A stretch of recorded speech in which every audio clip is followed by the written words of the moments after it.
화려한 불빛이 넘쳐나는 거리였습니다. 웃음소리, 노랫소리, 술잔 부딪히는 소리. 그런데 그 거리 한 귀퉁이, 달빛 아래 혼자 조용히 울고 있는 아이가 있었습니다. 16살 기생 월양. 암행어사 박문수가 그 눈물을 보았습니다. 때는 늦여름 평안도 어느 고을. 한량으로 변장한 박문수가 기생집이 늘어선 거리를 걷고 있었습니다. 부채를 흔들며 여유롭게 걷는 것처럼 보였지만 그 눈은 쉬지 않고 주변을 살피고 있었죠. 그런데 화려한 거리 한 귀퉁이에 달빛 아래 혼자 앉아 우는 소녀가 눈에 들어왔습니다. 박문수는 발걸음을 멈췄습니다. 저 나이에 저 자리에 있다는 것 자체가 이미 뭔가 잘못됐다는 신호였으니까요. 소녀의 이름은 월양. 원래는 이 고을 양민 집안의 딸이었습니다. 아버지는 작은 약재상을 운영하며 근근히 살아가던 사람이었는데 관아 아전이 찾아와 강제로 약재를 헐값에 가져가더니 그것도 모자라 납품 기한을 어겼다는 억지 트집을 잡아 거에게 벌금을 물렸습니다. 갚을 돈이 없자 아전이 말했습니다. 딸을 기생으로 팔아 빚을 갚으시오. 아버지는 그 말을 듣고 병을 얻어 자리에 누웠습니다. 월양은 아버지가 더 아플까봐 스스로 먼저 나섰습니다. 제가 가겠습니다. 아버지 걱정 마세요. 16살 아이가 아버지 앞에서 웃으며 한 말이었습니다. 박문수는 부채를 접었습니다. 다음 날부터 박문수는 움직였습니다. 고을 약재상들을 돌며 한량 행세를 했습니다. 한양에서 약재 사업을 하는 사람이요. 이 고을 납품은 어떻게 이러지요? 처음엔 다들 입을 다물었습니다. 하지만 술 한 잔씩 돌리자 하나둘 입을 열기 시작했습니다.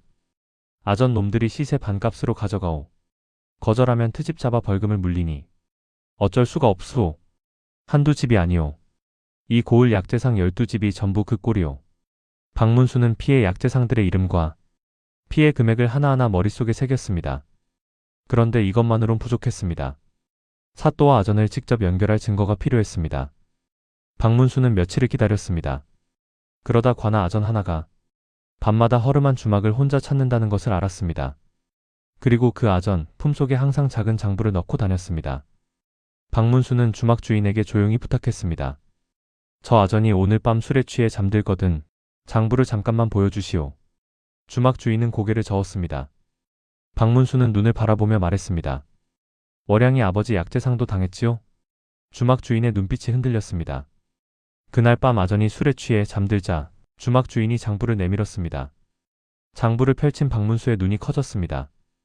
약재상별 수탈 내역, 실제 시세와 납품가의 차액, 사또에게 상납한 금액까지 아전이 스스로 꼼꼼하게 기록해온 것이었습니다. 횡령 총액, 은자 700냥. 자기가 증거를 만들어뒀구나. 박문수는 장부 내용을 전부 필사했습니다.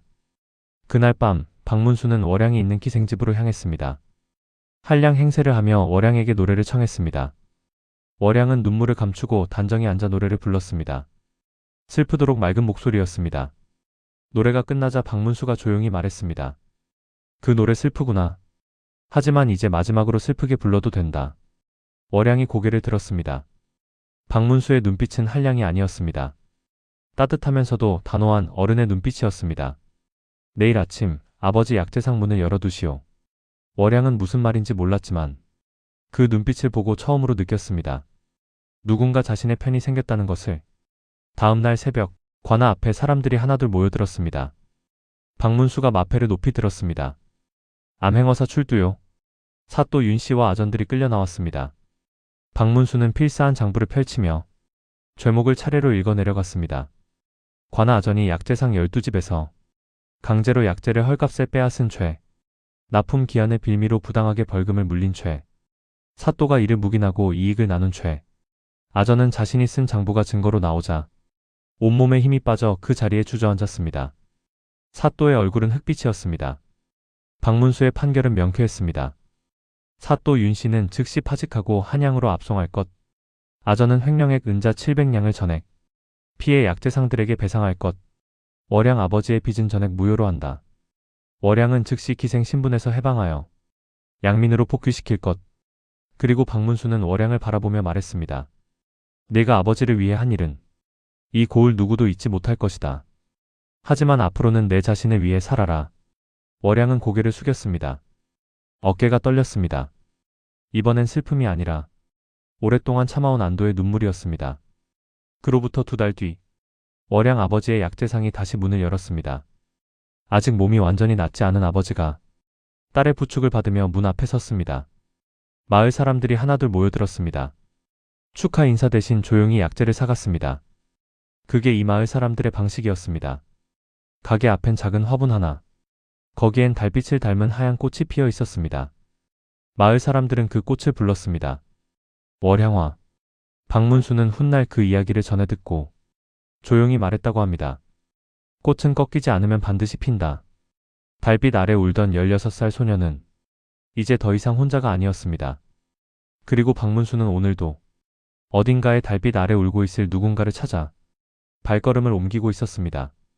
신분이 낮다고 억울함이 작은 것이 아니다. 눈물의 무게는 누구에게나 같다. 암행어사 박문수. 구독과 좋아요 알림 설정으로 다음 영상을 기대해주세요.